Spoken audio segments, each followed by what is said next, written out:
Assalamualaikum warahmatullahi wabarakatuh. Selamat pagi anak-anak.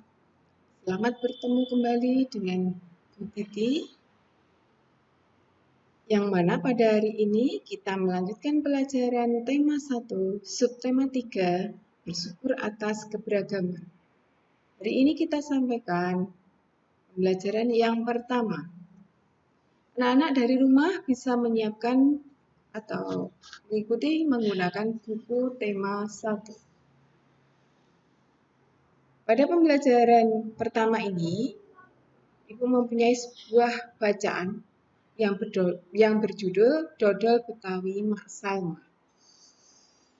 Anak-anak, setelah nanti bacaan ini akan Ibu bacakan, anak-anak diharapkan bisa menyebutkan atau menuliskan gagasan utama dan gagasan pendukungnya. Sudah siap ya anak-anak? Ibu mulai. Bacaan yang berjudul Dodol Betawi Mak Salma ini terdiri dari 3 paragraf. Mulai dari paragraf yang pertama. Sebentar lagi kota Jakarta akan berulang tahun. Seperti tahun-tahun sebelumnya, Mak Salma menerima banyak pesanan. Mak Salma adalah pembuat dodol tradisional Betawi di kampungnya. Biasanya ketika menyambut ulang tahun kota Jakarta, banyak pertokoan yang mengadakan festival Betawi. Makanan Betawi menjadi jajanan di festival. Kerak telur, bir peletok, dan dodol Betawi menjadi primadona makanan dalam menyambut Dirgahayu Jakarta. Sekarang paragraf yang kedua. Sudah sejak seminggu yang lalu, Mak Salma bekerja keras. Ia dan beberapa ibu-ibu tetangganya membuat adonan dodol. Ketan, gula merah, gula pasir, dan santan dicampur menjadi satu. Membuat dodol Betawi membutuhkan kerjasama. Biasanya Mak Salmah dan ibu-ibu menyiapkan bahan, memarut kelapa, dan menumbuk beras ketan. Adonan dituang kawah, lalu diaduk hingga kental. Proses mengaduk ini dilakukan terus-menerus selama 8-12 jam. Pembuatannya memang berat dan lama. Oleh karena itu, pembuatan dodol Betawi membutuhkan kerjasama. Paragraf yang ketiga. Untuk memenuhi pesanannya, Mak Salma selalu melibatkan tetangga-tetangganya. Mak Salma ingin rezeki yang diperolehnya dari dodol Betawi tidak dirasakan sendiri. Mak Salma juga ingin dodol Betawi selalu dikenal.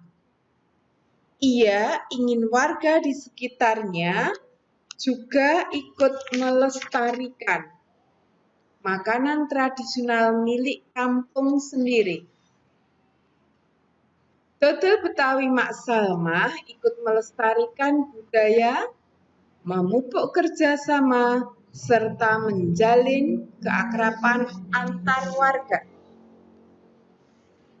Nah, itu tadi anak-anak bacaan yang berjudul Dodol Betawi Mak Salma. Sudah selesai Bu Titi bacakan. Bacaan itu terdiri dari 3 paragraf. Ya, terdiri dari 3 paragraf. Sekarang anak-anak tuangkan gagasan utama dan gagasan pendukungnya pada setiap paragrafnya pada lembaran seperti ini. Ya. Sekarang kita lanjutkan. Setiap daerah itu memiliki makanan khas yang berbeda dengan daerah yang lainnya. Contohnya, ada sego jamblang. Ini berasal dari Cirebon, Jawa Barat. Nasi pecel dari Madiun, provinsinya Jawa Timur. Lontong sayur itu berasal dari Jakarta, kita temui banyak di Jakarta, di Jawa Barat. Nasi kerawu dari Gresik. Nasi kerawu ini adalah campuran nasi dicampur dengan daging sapi yang kadar minyaknya cukup tinggi. Nasi gudeg itu juga berasal dari Jogja. Itu terbuat dari nangka muda. Anak-anak, sekarang kalian perhatikan.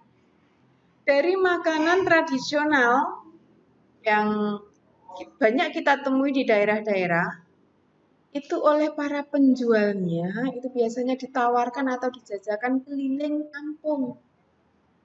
Ada saja cara menawarkan penjual tersebut. Dengan cara berteriak-teriak misalnya. Nasi uduk, kayak gitu. Itu banyak di Jakarta, di makanan khas Jakarta ya, itu banyak kita temui di Jakarta. Tetapi daerah lain pun sekarang sudah banyak kita temui nasi uduk. Memang asalnya dari Jakarta. Selain menggunakan suara, juga mereka menjajakan makanan keliling itu dengan menggunakan alat tentu. Contohnya dengan memukul piring, seperti apa? Sehingga suaranya itu nyaring. Anak-anak, suara atau bunyi itu bisa terdengar ke orang lain itu melalui 3 zat perantara. Masih ingat anak-anak? Zat apa saja, Pak? Ya, zat gas atau udara, zat cair, dan zat padat. Baiklah anak-anak, pada pertemuan ini Ibu akan mengajak anak-anak untuk melakukan percobaan. Untuk menyatakan bahwa bunyi itu bisa memantul dan menyerap. Menyerap bunyi. Untuk itu anak-anak, nanti anak-anak bisa melakukan percobaan ini di rumah. Siapkan alat dan bahannya. Nah, bisa lihat di buku kalian ya masing-masing. Alat dan bahannya berupa piring kaca, piring plastik, piring kaleng. Kenapa bermacam-macam piring maksudnya bermacam-macam piring?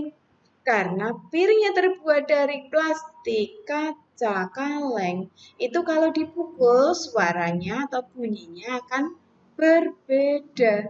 Nah, maka nanti akan dibuktikan. Selain itu juga ada 2 tabung kertas yang digulung sehingga akan terbentuk lubangan di tengah, beberapa buku dan arloji yang berdetak. Untuk langkah-langkahnya anak-anak bisa baca di buku kalian di halaman 134.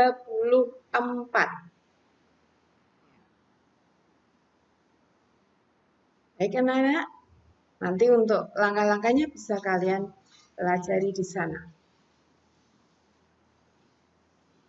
Sekarang kita lanjutkan pembelajaran yang kedua. Sub 3, pembelajaran yang kedua.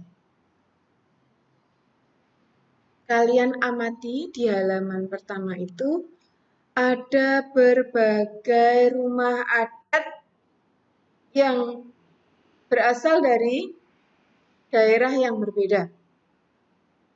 Ya, ada rumah Gadang, rumah Aceh, rumah Balai Batak Toba, rumah adat Tongkonan dari provinsi Sulawesi Selatan atau suku Toraja.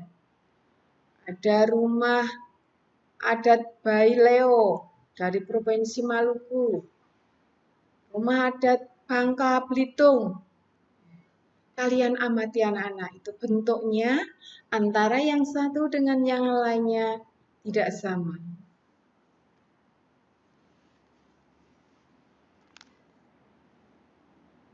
Sekarang kalau sudah kalian amati, apakah tiap-tiap rumah adat yang kalian perhatikan, yang kalian amati itu memiliki sudut? Ya, semua ada sudutnya.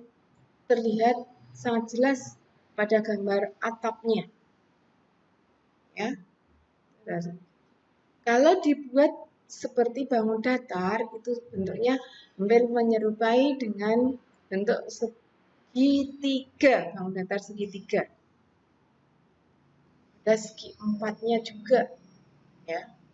Ada persegi panjangnya. Ada setengah lingkaran. Nah, sekarang setelah kalian amati, sekarang sudut, kita kembali sudut. Kemarin kita sudah belajar tentang mengukur sudut. Sudut ada dibedakan menjadi berapa bagian kemarin? Berapa macam? Ada 3.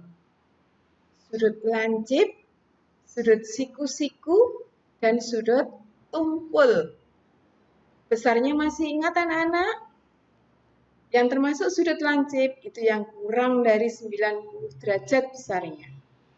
Sedangkan sudut siku-siku besarnya 90 derajat persis. Dan sudut tumpul itu yang lebih dari 90 derajat besarnya. Nah, sekarang sudah kalian amati ya. Ini. Kalau dibuat, kalian diamati dari gambar-gambar rumah adat tadi, bisa kita kelompokkan atau kita pilah-pilah. Ternyata ada segitiga, kalau diurai itu ada segitiga, persegi, persegi panjang, ya, ada persegi yang garisnya juga tidak sama. Dari setiap bangun atau dari bangun-bangun yang kita dapati dari gambar tadi, itu bisa dibagi menjadi 2 kelompok, yaitu kelompok segi banyak yang beraturan dan tidak beraturan. Jadi segi banyak itu dibedakan menjadi 2, segi banyak yang beraturan dan segi banyak yang tidak beraturan. Sekarang yang masuk segi banyak beraturan yang bagaimana anak-anak? Yang mempunyai panjang sisinya sama panjang.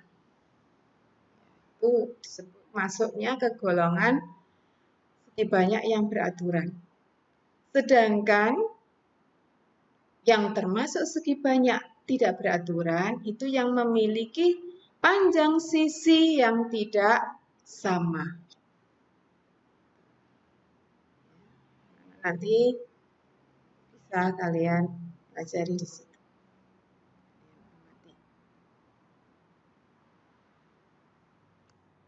Kita lanjut. Pada pembelajaran yang kedua ini, terdapat juga sebuah bacaan yang berjudul Mosaik Kreasi Bersama.